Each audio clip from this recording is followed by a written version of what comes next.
Look, I never thought I'd be one of those people sharing scary stories online. But what happened to me last month in Phoenix still keeps me up at night. My cousin Braden thinks I'm being dramatic, but he wasn't there. He didn't see what I saw.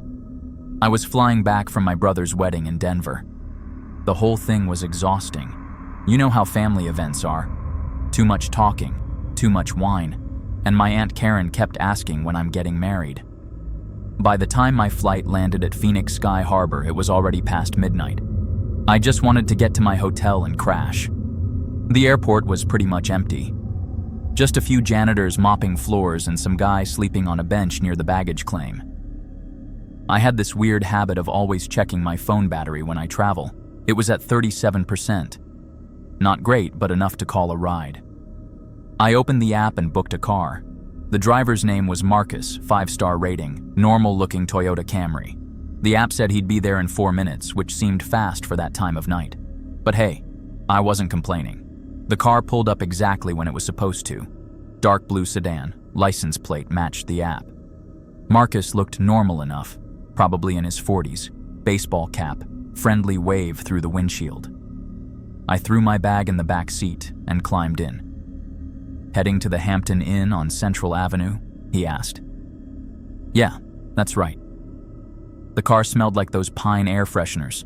Not terrible, just strong. I noticed he had a GPS mounted on his dashboard, but there was also this old paper map taped over part of the screen. Who uses paper maps anymore?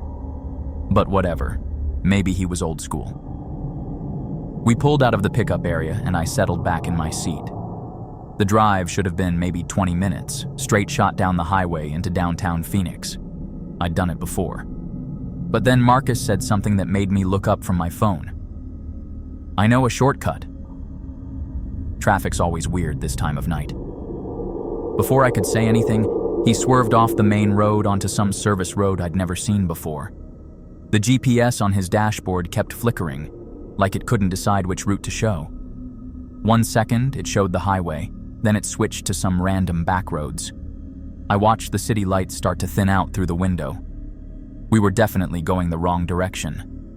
The buildings got smaller, more spread out. This wasn't the way to downtown. That's when my phone buzzed, a notification I'd never seen before. My location sharing had turned on by itself. I didn't remember turning that on. I quickly switched it off, but it felt weird. At the next red light, I tried the door handle, just to see. It didn't open. "Hey, the door's locked," I said. Marcus glanced at me in the rearview mirror. "Oh yeah, safety feature. I always lock the doors when I'm driving late at night. A lot of weirdos out there." That made sense, I guess. But something felt off. We were still driving through areas I didn't recognize. Empty strip malls, closed gas stations, dark parking lots. "Could you maybe take the main highway instead?" I asked. "I'm pretty tired." He didn't answer right away. Then he said, "This way's faster." Trust me, I've been driving here for years. Plus, that hotel area gets pretty creepy at night. There was a well-lit rest stop coming up ahead. I could see the bright signs, other cars parked there, normal people. "Could you pull in there?" "I need to use the bathroom." He drove right past it. "We'll be there soon," he said. "Besides, places like that aren't safe for someone like you." Someone like me? What did that mean? He kept talking, but I wasn't really listening anymore. I was looking around the car, trying to stay calm. That's when I noticed the receipt tucked in the side door pocket. It was folded, but I could see part of it. 3 different initials were written on it. MK, JB, and something that started with an R. And there was half an address that made my stomach drop. It was part of Elm Street, in Tucson. I used to live on Elm Street in Tucson when I was a kid, before my parents got divorced and we moved to Phoenix. How the hell would he know that? I tried to look at his phone without being obvious. The screen was reflecting in the passenger window, and I could see he had a bunch of saved locations. They were just labeled with single letters, A, B, C, K, M, R. But one of them, under the letter K, showed a street name I recognized. Elm Street.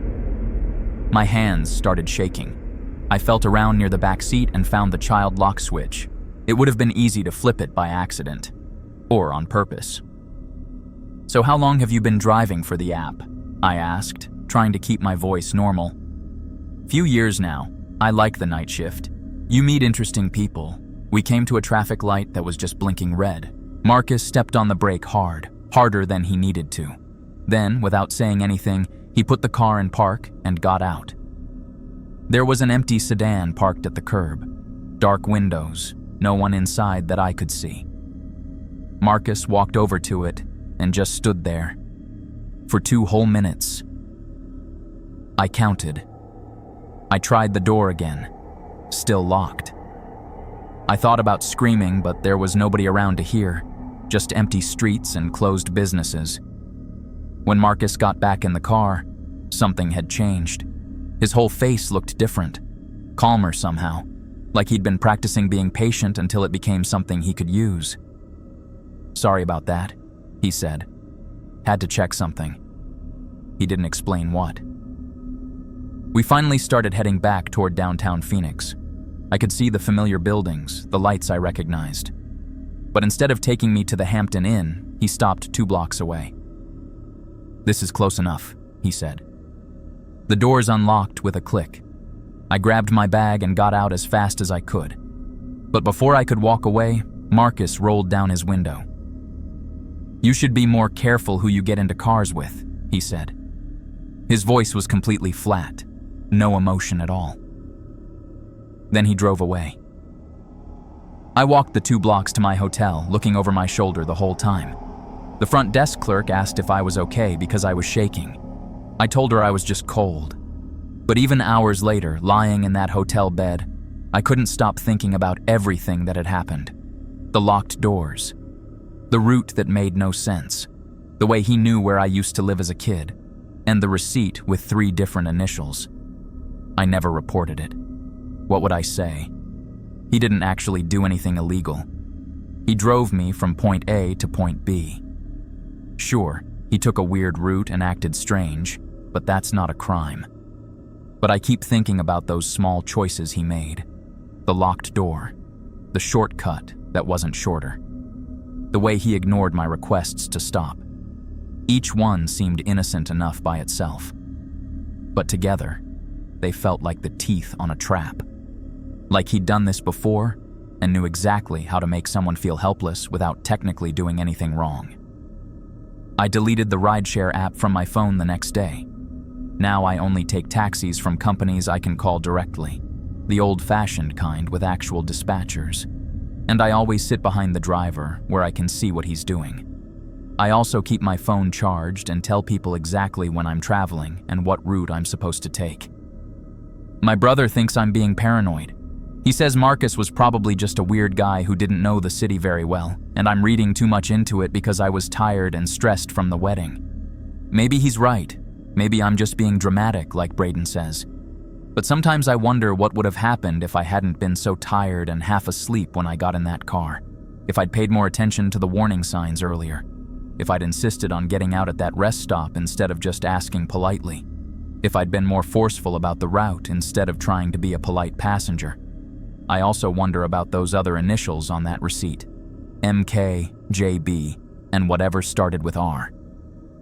Were those other passengers? Other people who got into Marcus's car and took weird detours through empty parts of Phoenix? Did they all make it to their destinations safely? Or were some of them not as lucky as I was? But mostly I try not to think about it at all. Because the truth is, I don't know what Marcus was planning that night. I don't know why he had my old address saved in his phone, or why he made that stop at the empty car, or why he seemed so different when he got back in. And honestly, I don't want to know. Some questions are better left unanswered.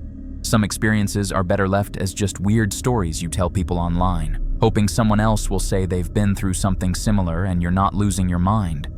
But deep down, I know Marcus wasn't just some confused driver who got lost. There was something deliberate about everything he did. Something planned. And that scares me more than any ghost story or monster movie ever could. Because monsters aren't real. But people like Marcus, they're out there driving cars at 1 a.m, picking up tired passengers who just want to get home safe. And next time, I might not be so fucking lucky.